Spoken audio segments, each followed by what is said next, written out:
അങ്ങനെ ഞങ്ങൾ മെട്രോയിൽ കയറാൻ പോവാണ്, വാട്ടർ മെട്രോ. അപ്പോൾ ഞങ്ങൾ ഹൈക്കോർട്ടിൽ എത്തി. മറൈൻ ഡ്രൈവാണ്. ഇവിടുന്ന് കുറച്ച് നടക്കാനുള്ളൂ ഹൈക്കോർട്ട് ജംഗ്ഷൻ. ബാക്കി വീട് ഇപ്പോൾ കാണിക്കാം. അങ്ങനെ ഹൈക്കോർട്ട് ജംഗ്ഷനിലേക്ക് നമ്മൾ എത്തി. ഇനി നമ്മൾ ബോട്ടിൽ കയറാൻ പോവാണ്. ടിക്കറ്റ് എടുക്കണം. അപ്പോൾ ടിക്കറ്റ് കൗണ്ടറിൻ്റെ അങ്ങോട്ടാണ് നടക്കുന്നത്. ഇപ്പം മറൈൻ ഡ്രൈവിൻ്റെ അപ്പുറ സൈഡാട്ടോ കൂടുതൽ ആൾക്കാർ. മറൈൻ ഡ്രൈവിൻ്റെ ഭാഗം തന്നെയാണ്. ഇത് റൈറ്റ് സൈഡാണെന്നുള്ളൂ. ഇത് എറണാകുളം ബോട്ടിയെട്ടി പിന്നെ ലെഫ്റ്റ് സൈഡാണ്. ഇവിടുന്ന് ഏകദേശം 1 കിലോമീറ്റർ ദൂരം ഉണ്ടാവും അങ്ങോട്ട്. നടന്നാൽ മതി. അതിലെ ആണ് ഹൈക്കോടതി ജംഗ്ഷൻ. കൊച്ചി വാട്ടർ മെട്രോ എന്ന് എഴുതിയിട്ടുണ്ട്. ഇപ്പം ഈ അടുത്തങ്ങാണ്ട് തുടങ്ങിയതാട്ടോ അത്. നേരത്തെ കാക്കനാട് ആ റൂട്ടൊക്കെ ആയിരുന്നു. ഈ അടുത്ത് തുടങ്ങിയാണ് ഇവിടെ. നമ്മൾ ടിക്കറ്റ് എടുത്തത് 40 രൂപയാണ് ടിക്കറ്റ് ചാർജ്. ഞാൻ സ്പീഡാക്കി വേണ്ടിയിട്ടാണ് ഈ വീഡിയോ ചെയ്യുന്നത്. കാരണം അത്ര നേരം ആൾക്കാർ ക്ഷമയോടെ നോക്കിയിരിക്കുന്നത് എനിക്ക് തോന്നുന്നില്ല.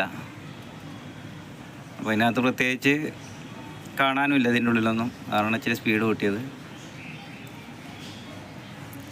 അപ്പോൾ നമ്മൾ ബോട്ടിലേക്ക് കയറാൻ പോവാണ്. വാട്ടർ മെട്രോ നല്ല സ്റ്റൈലായിട്ടുള്ള ബോട്ടാണ്. AC കാര്യങ്ങൾ ഒക്കെ ഉണ്ട് ഇതിനകത്ത്. പാട്ടും കാര്യങ്ങളൊക്കെ ഉണ്ട്.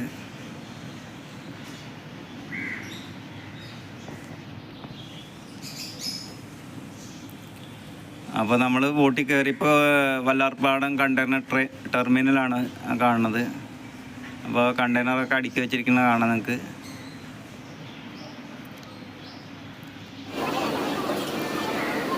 എറണാകുളത്തിൻ്റെ മറ്റൊരു മുഖമാണിത്.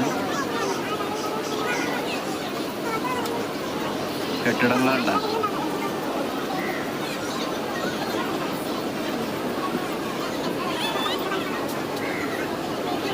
ഇത്രയും ഭൂപ്രകൃതിയുള്ളൊരു മറ്റൊരു സിറ്റി വേറെ ഉണ്ടോയെന്ന് അറിയില്ല.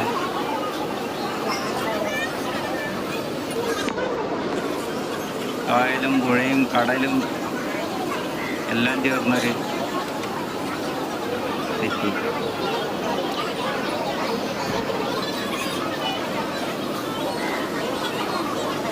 ക്യാമറയും കാര്യങ്ങളും എല്ലാം ഉണ്ട്.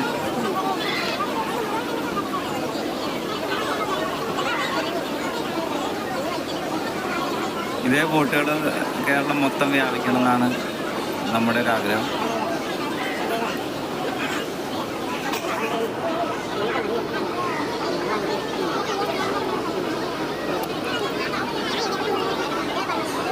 നമ്മുടെ കവരത്തി അല്ല മറ്റേ ലക്ഷദ്വീപിലേക്കൊക്കെ ഇതേപോലെ ഒരുപാട് ബോട്ടുകൾ ഉണ്ടായിരുന്നെങ്കിൽ നല്ലതായിരുന്നു.